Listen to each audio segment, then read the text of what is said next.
Welcome. To begin with, my name is Sanjay Kumar. I'm the CEO of Geospatial World. We are 27 years old startup, which also means that is how a journey of any evangelist organization is. Evangelism and advocacy is very fast changing business because your job is to talk about the trends. And trends are changing so fast that you always have to keep adapting to the new things. It's easier said than done, but that's the reality. If you want to be a thought leader, you'll always keep on thinking about the next step. It's not about a scale, and that's why evangelism organizations do not scale. They move up the value chain and they create new directions and facilitate new opportunities.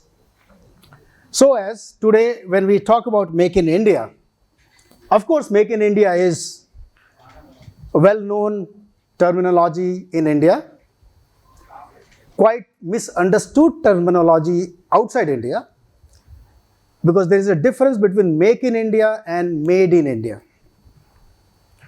But it is 10th anniversary, 25th of September 2014, the Government of India announced Make in India program, which also means within the first 3 months of Prime Minister Modi taking over as the Prime Minister, this program was announced, which indicates his commitment and his vision towards making in India or making India as a destination for makers.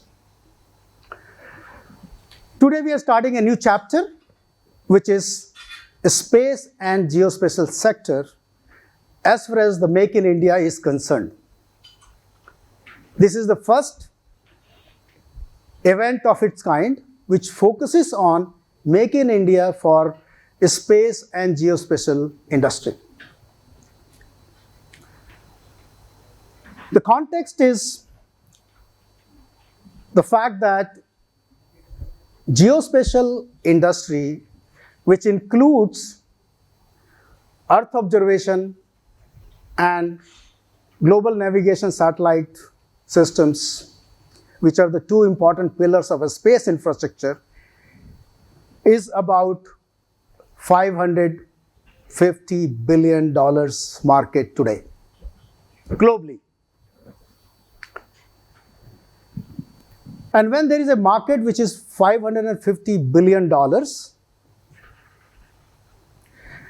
and it's something which is technology market, that also means its socio-economic impact and its relevance to the digital economy and the digital age is not only very fundamental,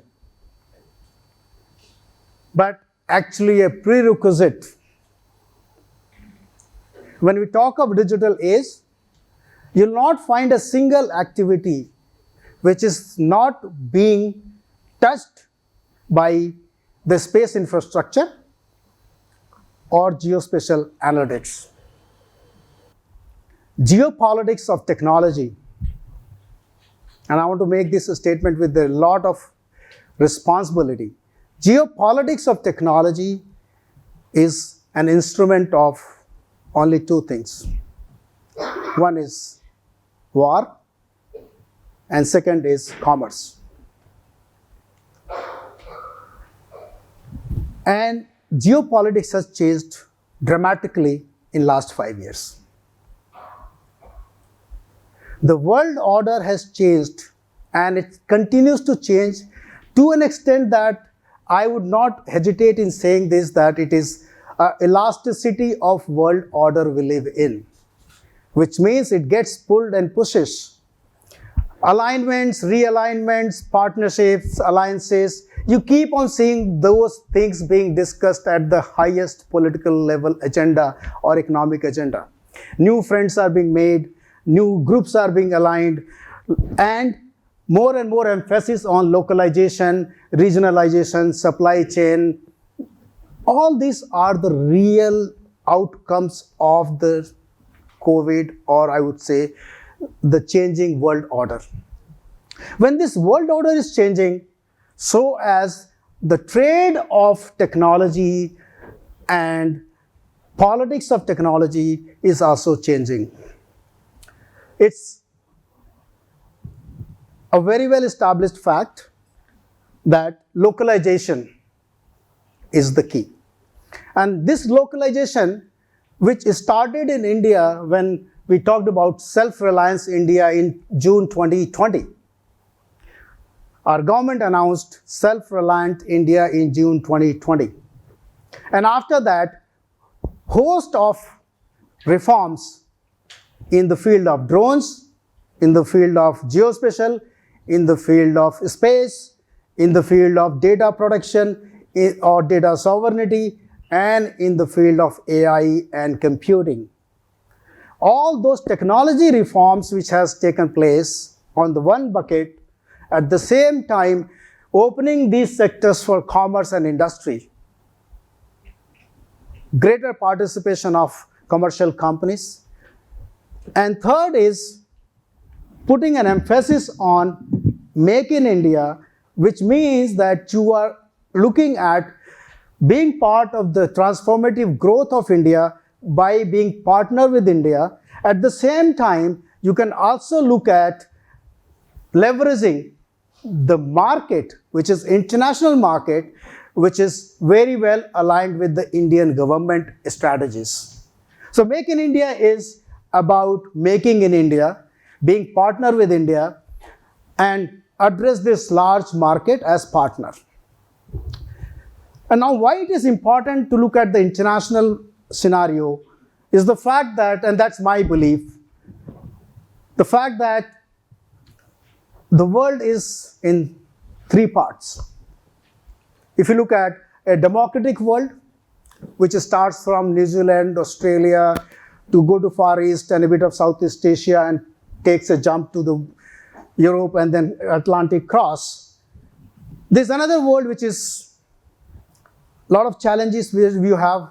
I would say that a lot of conflicts going on, but that's a big world. And third world is also a kind of autocratic world. But everyone has their own right of self-determination, and everyone has their own right of governance models. But what's happening is that you want to be closer to the model and a culture which you belong to. And that's what is very critical.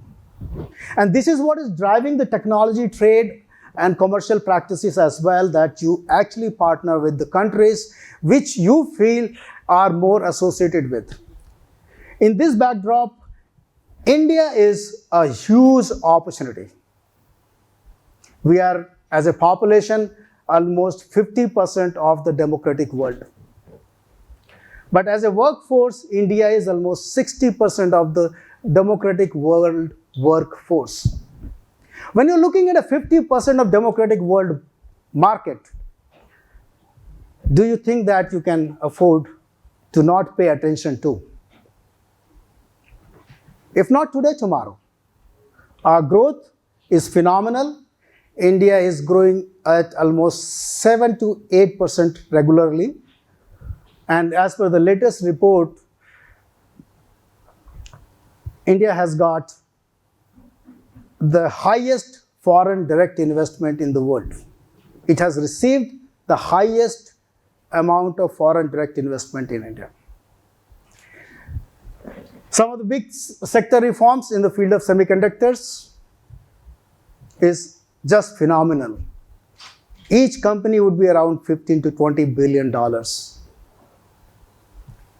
All the big deep tech companies, be it Apple, Google, Nvidia, Microsoft, all have a kind of focus and localized strategy for India. We hear the words like sovereign AI. Why sovereign AI? Because you are looking at customizing the whole AI strategy for India, in India. So this is the kind of backdrop which we have. Now coming back to the geospatial and space sector. Put together, space and geospatial sector is growing very fast. I do have the information about the geospatial market of India, which is almost $5 to $6 billion, out of which $2 billion is export of geospatial services. India is already exporting about $2 billion worth of geospatial services. And almost $1.2 to $1.3 billion of that is only in America. So if you look at India and US trade on geospatial, actually our imports from US is about $500 million and our exports to US is about $1.3 billion in the field of geospatial. The space sector is gaining momentum like anything.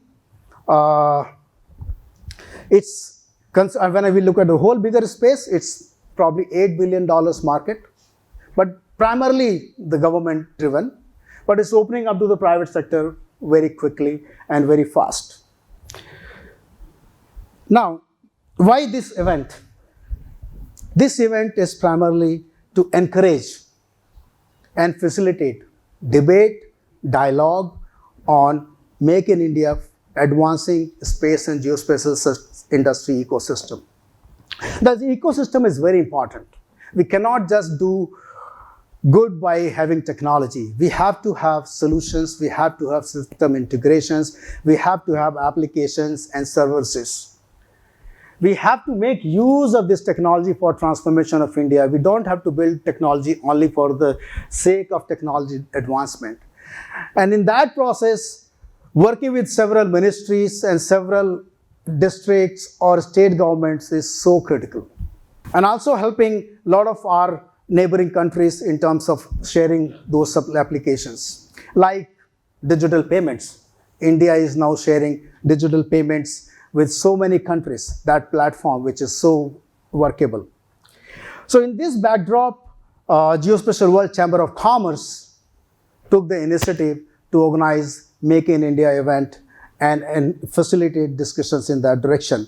And we're very proud and very happy to have partnered with PhD Chamber of Commerce and Industries, because they are one of the longest, I would say oldest trade body in this field.